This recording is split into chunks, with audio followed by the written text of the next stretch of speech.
क्या आपने कभी सोचा है कि इंसान पूरी जिंदगी दुख से भागता रहता है, लेकिन शांति कभी उसके हाथ क्यों नहीं आती?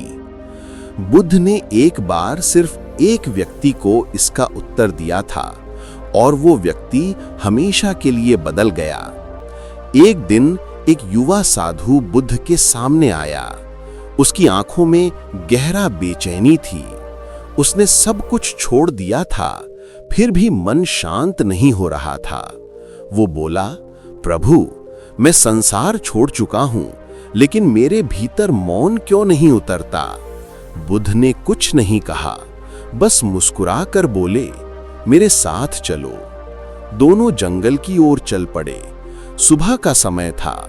पेड़ों के बीच से सुनहरी धूप छन कर गिर रही थी। हवा शांत थी, चिड़ियों की धीमी आवाज, पर उस साधु के भीतर अब भी तूफान था। कुछ समय बाद बुद्ध एक शांत तालाब के किनारे बैठ गए। उन्होंने कुछ नहीं कहा, बस आंखें बंद करके शांत बैठ गए। साधु भी उनके पास बैठ गया। चारों ओर मौन था। कुछ समय बाद बुद्ध ने आंखें खोलीं और बोले, क्या तुम्हें पानी दिखाई दे रहा है? साधु ने हां में सिर हिलाया। बुद्ध ने कहा, जाओ, इस तालाब से पानी लाओ, पर ध्यान रहे पानी में कोई लहर न उठे। साधु ने हाथ डाला, लेकिन जैसे ही छुआ, पानी में हलचल हो गई। उसने फिर कोशिश की, फिर लहरें उठ गईं। वो असहज होकर बोला, भगवान, मैं कोशिश कर रहा हूं, लेकिन जब तक मैं हाथ डालता हूं, पानी हिल ही जाता है। बुद्ध मुस्कुराए और बोले, यही तो समस्या है। तुम पानी को शांत करना चाहते हो, जबकि पानी तुम्हारे ही हाथ से हिल रहा है। मन को भी तुम जबरदस्ती शांत करना चाहते हो और इसलिए वो शांत नहीं होता। बुद्ध ने कहा, कुछ मत करो, बस बैठो और प्रतीक्षा करो। साधु ने कुछ नहीं किया, बस शांति से बैठा रहा।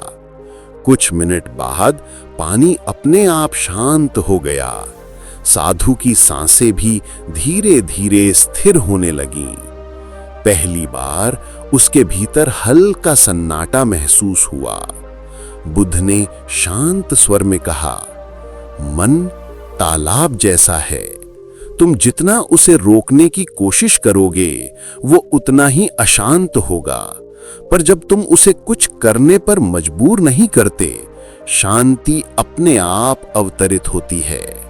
याद रखो, शांति को पाया नहीं जाता, शांति को आने दिया जाता है।